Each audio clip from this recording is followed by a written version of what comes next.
പെൺകുട്ടികളുടെ ഇടയിൽ കൊണ്ടുപോയിരുത്തും. സൂര്യനൊരു കാര്യം ചോദിക്കട്ടെ, ടീച്ചേഴ്സ് ഇല്ലേ, മാഷന്മാര്, ഈ മാഷന്മാരെയൊക്കെ ഇങ്ങനെ കുട്ടികളൊക്കെ ഇങ്ങനെ വഴക്കൊക്കെ പറയുന്നതൊക്കെ വീഡിയോ വരുന്നുണ്ടേ. സൂര്യന് ടീച്ചർ അടിക്കുന്ന ഇഷ്ടമാണോ? അടിക്കലില്ല, പക്ഷെ സൂര്യൻ കുരുത്തക്കേട് കളിച്ചു സ്കൂളിൽ നിന്ന്. കളിച്ചു എന്ന് വിചാരിക്കേ.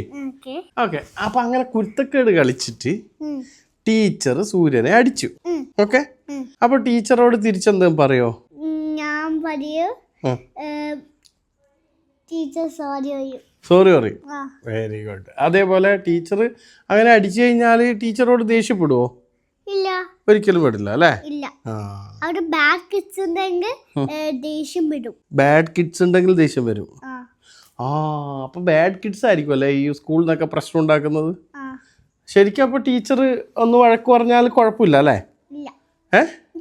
ടീച്ചർ പറയുന്ന ഹോംവർക്ക് എല്ലാം എഴുതിയിട്ട് പോയിട്ടില്ല, ടീച്ചർ അപ്പം അവിടെ നെക്സ്റ്റ് ഡേ പോകുമ്പോൾ ടീച്ചർ ചോദിക്കുന്നത് അതെന്താ എഴുതാതെ വന്നതെന്ന് ചോദിച്ചു കഴിഞ്ഞാൽ എന്താ പറയാ? സോറി മാം, അങ്ങനെ അറിയുള്ളൂ. അതെ, ശരിക്കും. അപ്പോൾ കുട്ടികളെയൊക്കെ ടീച്ചേഴ്സ് ഒന്ന് വഴക്ക് പറയുന്നതും അല്ലെങ്കിൽ എന്തെങ്കിലും ഒരു തെറ്റ് ചെയ്ത് കഴിഞ്ഞാൽ അവരെ ഒന്ന് ശകാരിക്കുന്നതിലും വലിയ തെറ്റൊന്നുമില്ല എൻ്റെ അഭിപ്രായത്തിൽ. കാരണം കുട്ടികൾ നമ്മളെ കൂടെയുള്ളതിനേക്കാളും കൂടുതൽ സമയം, അതായത് ഉണർന്നിരിക്കുന്ന കൂടുതൽ സമയം ഉള്ളത് സ്കൂളിലാണ്. അപ്പോൾ ടീച്ചേഴ്സ് ഒന്ന് ശകാരിച്ചു കഴിഞ്ഞാൽ അപ്പം തന്നെ നമ്മൾ പേരൻസ് സ്കൂളിൽ പോയി ചീത്ത പറയുന്നതിനേക്കാളും നല്ലത് എന്തിനാണ് വഴക്ക് പറഞ്ഞതെന്നൊന്നും അറിയുന്നത് നല്ലതായിരിക്കും. പിന്നെ പല പേരൻസിനും ഇതൊരു പ്രശ്നമാണ്. നമ്മളൊക്കെ അത്യാവശ്യം 4 അടി മേടിച്ചിട്ടുണ്ട് ടീച്ചേഴ്സിൻ്റെ അടുക്കുന്നത്. അച്ഛനൊക്കെ നല്ല അടി കിട്ടാനുള്ള ടീച്ചറിൻ്റെ അടുക്കുന്നത്.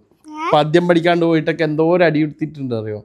ബെഞ്ചിൻ്റെ മുകളിൽ കയറ്റി നിർത്തും, ഡെസ്കിൻ്റെ മുകളിൽ കയറ്റി നിർത്തും, സ്കൂളിൽ നിന്ന് ക്ലാസ് ഒന്ന് പുറത്താക്കി നിർത്തും. പണ്ട് നമ്മൾ ഏറ്റവും ഇഷ്ടപ്പെടാത്തൊരു പരിപാടി ഉണ്ടായിരുന്നു. നമ്മൾ ഇരിക്കുന്നിടക്കുന്ന് നമ്മളെ പിടിച്ചിട്ട് പെൺകുട്ടികളുടെ ഇടയിൽ കൊണ്ടുപോയിരുത്തും.